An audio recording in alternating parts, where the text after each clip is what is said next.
Abigail's night. Abigail carried the eyeless dolls down the stairs with shaking hands. She did not speak. She did not cry.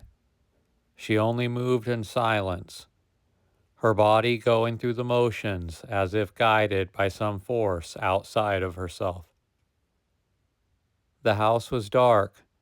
Sammy and Mary were long asleep, their soft, even breathing the only sign of life beyond the sound of her own footsteps. The fire in the fireplace had burned low, casting flickering shadows against the walls. Thomas was still awake, sitting at the table, a cup of whiskey in his hands.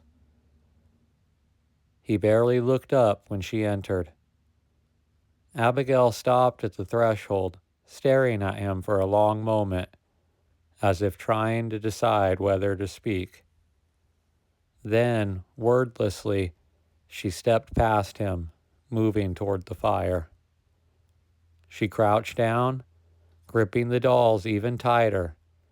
Their cloth bodies were limp, their button eyes long gone, leaving behind nothing but hollow, empty sockets. Slowly and carefully, she placed them into the flames. At first they smoldered, the edges curling, blackening. Then suddenly they caught, orange tongues of fire licking hungrily at the fabric. Abigail watched them burn. She did not flinch as the flames twisted their little bodies, as the cloth shrank and withered. She only wrapped her arms around herself, gripping her elbows so tightly her nails dug into her skin. Thomas took a slow sip of whiskey and then finally spoke.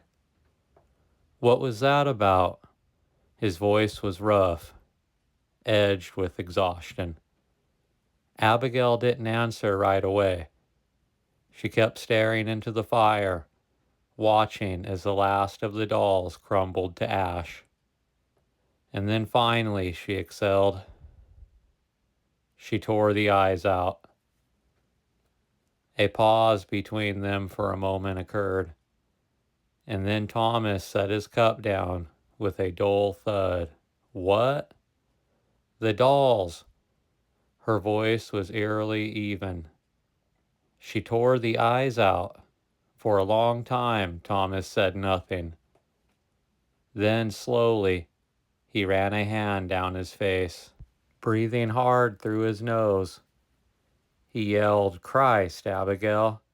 She turned to look at him. She said they were watching her. His jaw tightened. "And you believe that?" Abigail's hands trembled. She curled them into fists, hiding the shaking.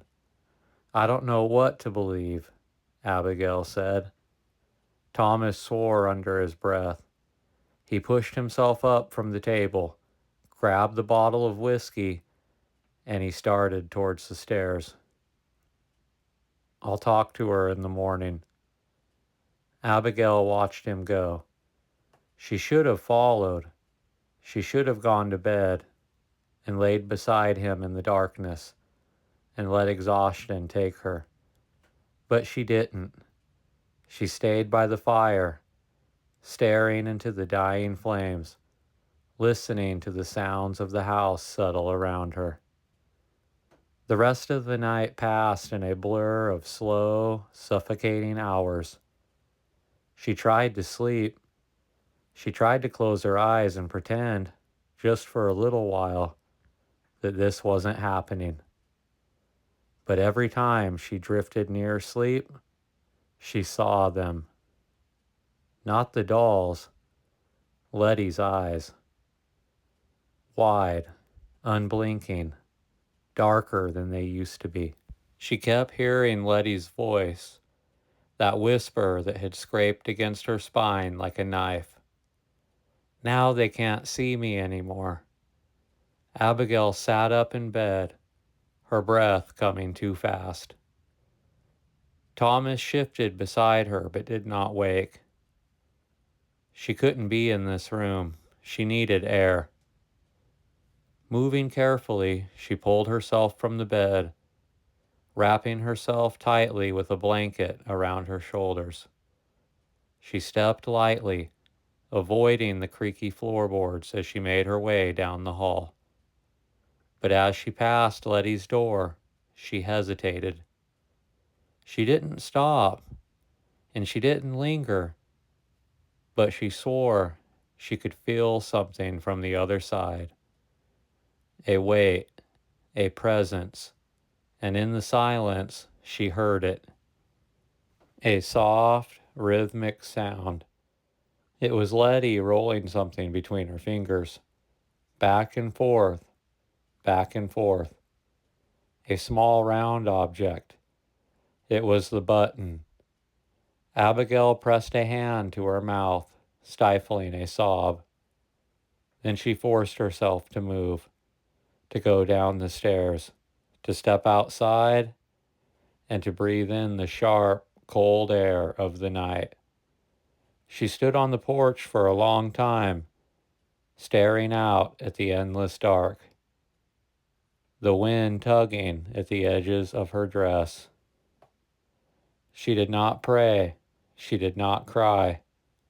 She only stood there, hands shaking, her heart pounding, waiting for the sun to rise.